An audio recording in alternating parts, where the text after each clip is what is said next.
Hello ഡിയോസ്, important ആയിട്ടുള്ള ഒരു current affairs അപ്ഡേഷനാണ് ഇന്ന് ക്ലാസ്സിൽ. 54 വർഷങ്ങൾക്ക് ശേഷം മനുഷ്യരെ ചന്ദ്രൻ്റെ ഭ്രമണപഥത്തിൽ അമേരിക്കൻ ബഹിരാകാശ ഏജൻസി നാസയുടെ ദൗത്യം. ഓക്കെ, അപ്പോൾ 54 വർഷങ്ങൾക്ക് ശേഷം മനുഷ്യരെ ചന്ദ്രൻ്റെ ഭ്രമണപഥത്തിൽ എത്തിക്കുന്ന അമേരിക്കൻ ബഹിരാകാശ ഏജൻസി ഏതാണ്? നാസ. അവരുടെ ദൗത്യമാണ് ആർടെമിസ് 2. ഇതാണ് ആർടെമിസ് 2 ആണ് ആ ദൗത്യത്തിൻ്റെ പേര്. മനുഷ്യരെ ആദ്യമായി ചന്ദ്രൻ്റെ ദക്ഷിണ ധ്രുവത്തിൽ ഇറക്കുന്ന ദൗത്യമാണ് ആർടെമിസ് 2. എന്താണ്?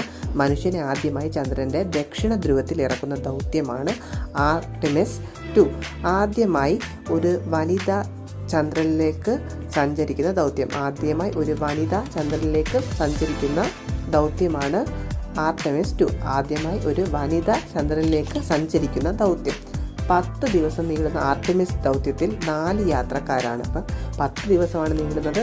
4 യാത്രക്കാരുണ്ട്. ആ 4 യാത്രക്കാരെ നോക്കാം. റീഡ് വൈസ്മാൻ ആണ് കമാൻഡർ. ആരാണ്? Reid Wiseman, commander, NASA. Next Victor Glover mission pilot, NASA. 3 Christina Koch mission specialist, NASA. Mission specialist, NASA.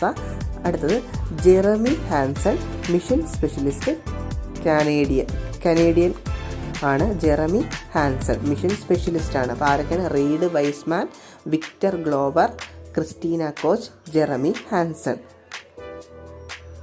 വിക്ഷേപണ വാഹനം ചോദിച്ചാൽ വിക്ഷേപണ വാഹനം സ്പേസ് ലോഞ്ച് സിസ്റ്റം SLS. വിക്ഷേപണ വാഹനം സ്പേസ് ലോഞ്ച് സിസ്റ്റം SLS ആണ്. അപ്പോൾ ആർടെമിസ് 2ൻ്റെ വിക്ഷേപണ വാഹനം സ്പേസ് ലോഞ്ച് സിസ്റ്റം SLS. മനുഷ്യൻ ആദ്യമായി ചന്ദ്രനിൽ കാലുകുത്തിയത് എന്നാണ്? 1972 ഡിസംബർ.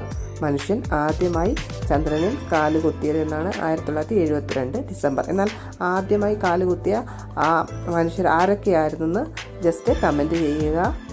Thank you.